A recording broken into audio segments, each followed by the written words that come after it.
Mes chers consommateurs, mes chères consommatrices, depuis des années, un même sentiment vous étreint, vous oppresse, vous hante. Vous vous souvenez du pays que vous avez connu dans votre enfance. Vous vous souvenez du pays que vos ancêtres vous ont décrit. Le pays des Lumières, de la Révolution, du temps béni des colonies, de la résistance, des droits de l'homme, de la tolérance. Le pays du romantisme, des grands penseurs, des artistes engagés, le pays de Zola et de son J'accuse. Ce pays à la fois léger et brillant, ce pays à la fois littéraire et scientifique, ce pays tellement intelligent et fantasque, le pays inventeur du Minitel, de la poubelle, du Kawaii, le pays des rafales et des centrales nucléaires, ce pays qui est en train de disparaître à cause des islamo-gauchistes, des végétariens, des grévistes, des syndicalistes, des féminazis, des gilets jaunes, des intermittents du spectacle, des retraités inutiles, des décroissants, des assistés, des wokistes, des handicapés, des SDF, des étrangers, des immigrés violeurs et assassins, des gens qui ne sont rien. Bref, tous ces gens que j'ai bien envie d'emmerder.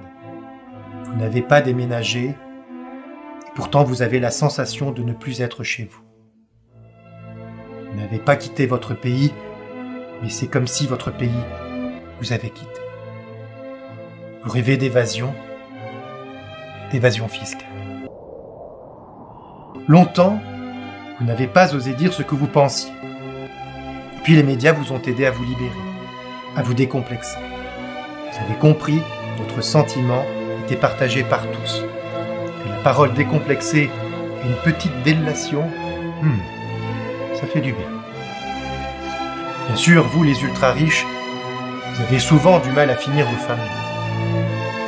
Oui, nous devons rendre le pouvoir aux élites et reprendre une minorité qui ne cesse de tyranniser la majorité.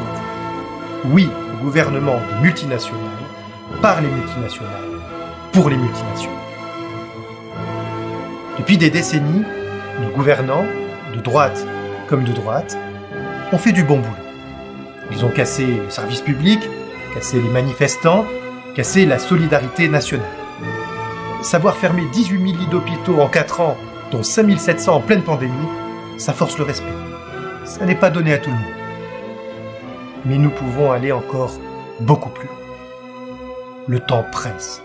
On nous parle d'urgence climatique et sociale, mais la seule urgence qui vaille, c'est la santé économique.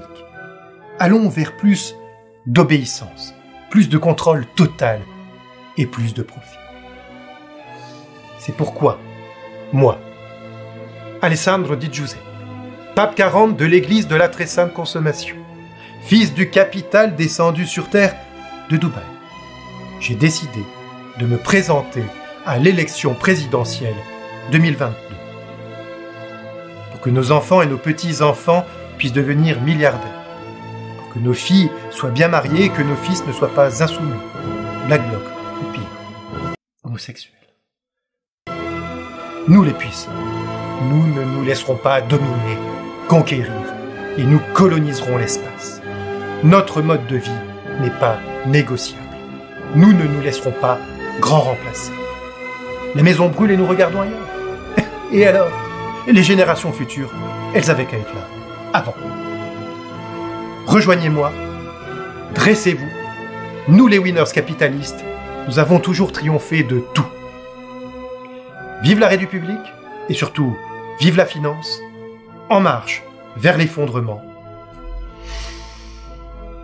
Au nom du pèse, du fric et du saint crédit, amen. Ton pèse, le doigt du capital.